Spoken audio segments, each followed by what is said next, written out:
Top quality और consistent performance के लिए सिर्फ सिल्वर पंप नाम याद रखना। रूस और फ्रांस के बीच तनाव बढ़ गया। एक और बड़ी खबर सामने आ रही है। भूमध्य सागर में आमने सामने दोनों देश सुखोई 35 और MQ-9 का आमना सामना हुआ है। तो ये एक और खबर सामने आ रही है, रूस और फ्रांस का आमना सामना। तस्वीरें हम आपको दिखा रहे हैं। ये देखिए तब जब ये स्थिति पैदा हो गई। ये देखिए भूमध्य सागर में ये तस्वीरें सामने आई। सुखोई 35 और MQ-9 का आमना सामना यहां पर हो गया। इस वक्त आप देखिए जंग के हालात में ऐसी तस्वीरें भी सामने आ रही हैं, जिस तस्वीर से बचना शायद चाह रहे हैं तमाम देश।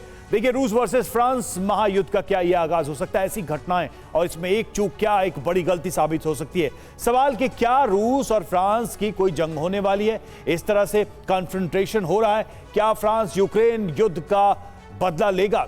आशंका ये क्यों जताई जा रही है? भूमध्य सागर में रूस फ्रांस के बीच टेंशन बढ़ी हुई है और फ्रांस ने रूस के बॉम्बर को आगे बढ़ने से रोका है। फ्रांस के ड्रोन MQ-9 और रूस के सुखोई 35 की टक्कर देखने को मिली। तस्वीरें हमने आपको दिखाई। करीब 3 बार दोनों के बीच टक्कर होते होते बची है।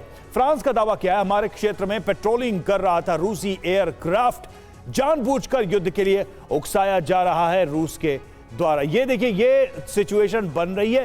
अब मनीष ये छिटपुट घटनाओं में रखें इसको, पीस से ठीक पहले जो तनाव बढ़ रहा है, क्योंकि फ्रांस की बात करें, एक ऐसा देश जो रूस का बहुत ही प्रबल विरोधी रहा है, पोलैंड और फ्रांस जैसे देश।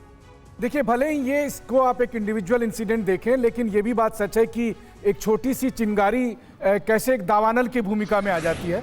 क्योंकि आज की तारीख में रूस और यूरोपीय देशों के बीच में जिस तरह का तनाव है, जिस तरह का कम्युनिकेशन गैप है, उसमें एक छोटी सी मिसअंडरस्टैंडिंग कुछ भी कर सकती है।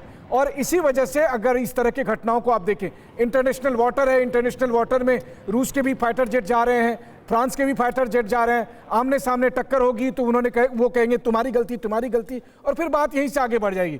भले तुरंत लड़ाई ना शुरू हो, लेकिन हालात तो ऐसे ही हैं, आसार ऐसे ही हैं कि यूरोपियन देश अब खुद को इस रूप में देख रहे हैं कि अमेरिका रूस के सामने सरेंडर कर रहा है। देखिए भले ही ट्रंप ये कह रहे हैं कि जेलेंस्की मेरे सामने सरेंडर कर रहा है, लेकिन यूरोपीय देशों को यह लग रहा है कि आज की तारीख में अमेरिका पुतिन के सामने सरेंडर कर रहा है। और तब यूरोप की सुरक्षा का क्या होगा? तो यूरोप अपने पैरों पर खड़ा होना चाहता है। हमें यह बात नहीं भूलनी चाहिए कि 100 में से 33 कंपनियां हथियार की यूरोप के पास है। हमें यह नहीं भूलनी चाहिए कि पहला और दूसरा विश्व युद्ध यूरोप ने ही लड़ा था। ऐसी स्थिति में अगर कल के दिन में हालात खराब होते तो रूस और यूरोप की जंग हो सकती। ठीक बात है, ठीक बात।